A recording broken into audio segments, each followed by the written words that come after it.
Hi friends, and welcome back to Gardening Suburbia. My name is Amanda and I'm a gardener here in Zone 6 in Cincinnati, Ohio. And today is my first day off from my full-time job to work on this job. So today has been kind of an errand day, trying to get things caught up so that I can go ahead and create content today. This morning I actually did a run to my sister and dropped off some cheddar jalapeno bagels as well as a loaf of sourdough that she had asked for. I also went and picked up some dark rye flour because my stepsister keeps asking me to make some rye bread for her. She's been on a sandwich kick and rye has been her bread of choice. So I'm gonna see if I can make a loaf of that for her. It'll be an experiment because I've never used rye bread or bread flour. But right now I am actually going through all of my garlic. So as you guys know, just recently I found an issue in my garlic. I had some maggots or larvae or nematodes, whatever they may be. And basically right now I'm just going through all of my garlic. Hardneck has a shorter storage life than that of softneck garlic. But the plus side of hardneck garlic is that you're gonna get a larger bulb. So I'm gonna go ahead and just get all of this processed today, which also means I'm gonna go through each bulb and make sure and inspect it that they don't have any little creepy crawlies in it. So any of the garlic that is bad, and plus all the trimmings, I'm gonna toss in this bowl. Anything that is good, I'm gonna keep in this bowl, and this will get processed today. So I'm hoping that not too much of my garlic has been infested. I think I've pulled out like 5 or 6 bulbs so far. To those of you who commented on my past garlic video, thank you so much. I'm sorry to those of you who also had the same issue with the worms in your garlic. It's not fun, especially with garlic just being such a long time till harvest. You're investing so much time and space into that crop. So it kind of sucks that that happened. So I actually am in talks, or not talks, I am talking to a local garlic seed company and trying to figure out how this happened and how to prevent it in the future. I went ahead and sent them pictures of the creepy crawlies so that they could correctly identify what they were and just kind of see what they have to say and hopefully get that information back to you guys. Catherine, I think, commented that she's going to do something of turning and burning the beds. So basically tilling the beds and then burning any of the insects because the larvae will lay their eggs in the soil and then you have to deal with them coming back the next season and laying their eggs in your garlic or even in your onions. So all that to say, there are a few projects that I'm going to also be finishing in today's video, along with getting some tomatoes put away. Most of my tomatoes this year have been cherry tomatoes, so I've got a lot of Berry's Crazy Cherry, as well as my Principe, drop that one, Principe Bourgie, which is the variety that I'm going to use for sun drying. I think I might have enough of those to do a batch of sun-dried or oven-dried tomatoes. So I might be doing that today because I'm overflowed with cherry tomatoes. Yet I'm still waiting on my slicers.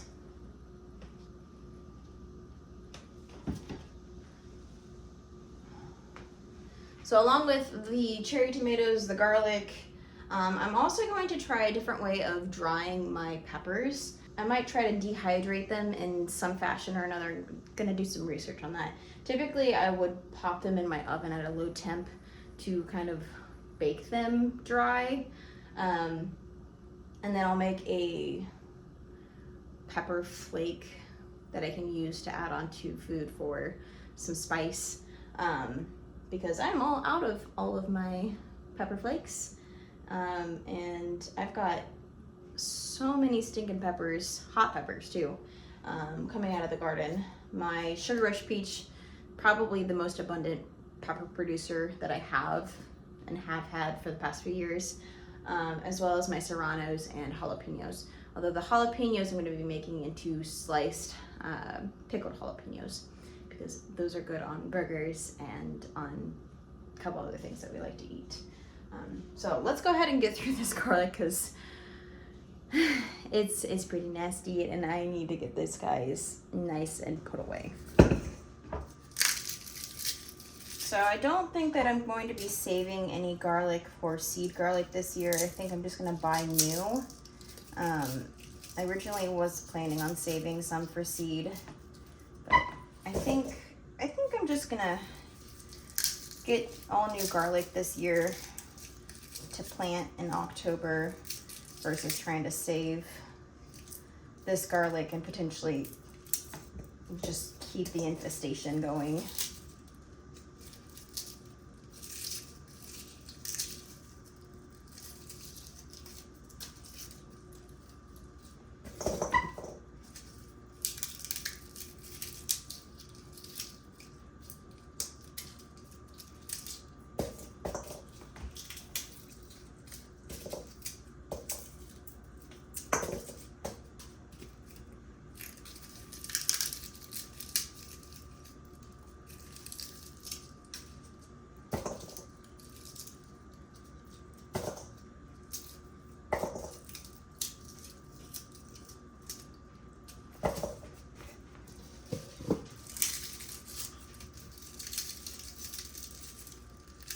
So far it looks like none of my chestnut red, which is this variety, has any of the worms. It's just my music seed garlic.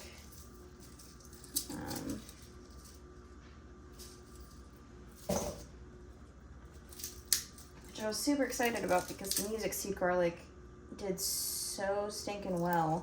You can see how tiny these cloves are comparison to these guys. We're almost it's a lot different. So those guys are going to be super tedious to peel, but that's okay.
All right, so I finished this basket. We've got a full bowl. I think I got maybe 6 heads that were just, there was no saving in them.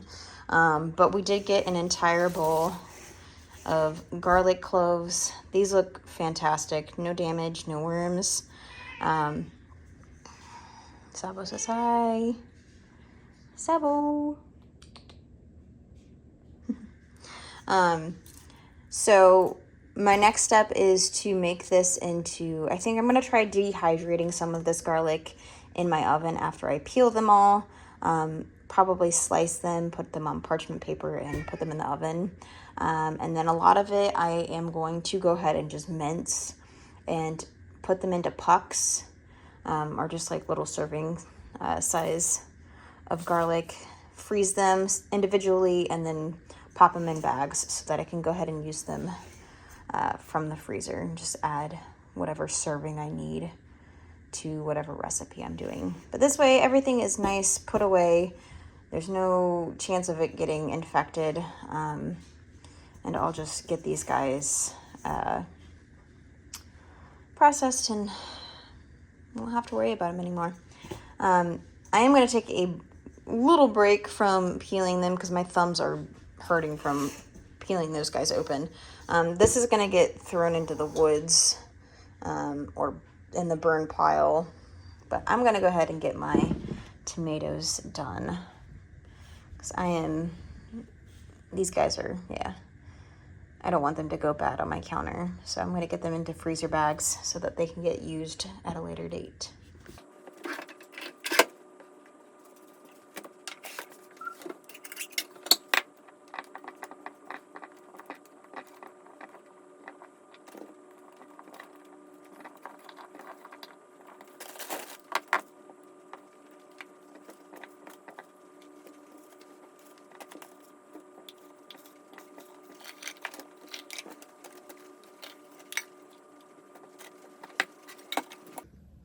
All right, so I stopped, had lunch, and kind of relaxed for an hour or so.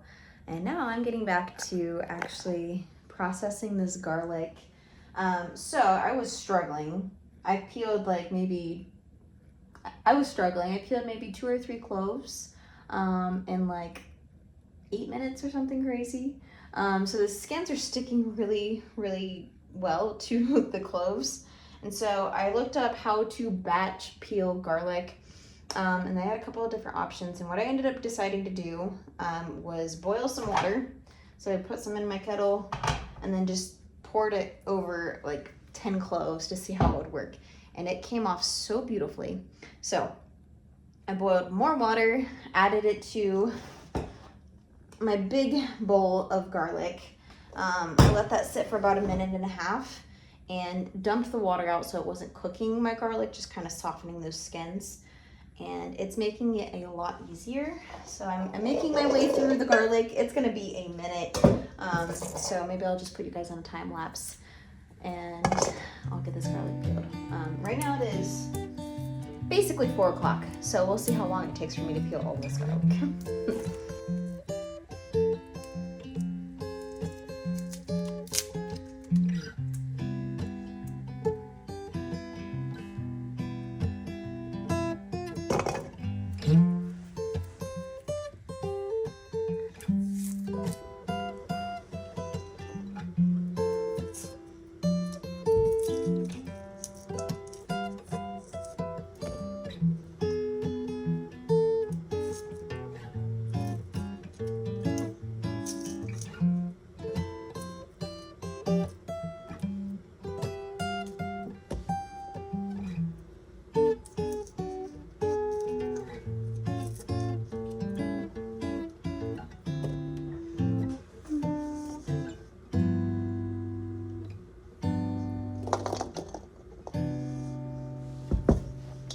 All right, friends, so we're actually going to pick this video up tomorrow or in the next video with some recipes to go ahead and get this garlic stored away.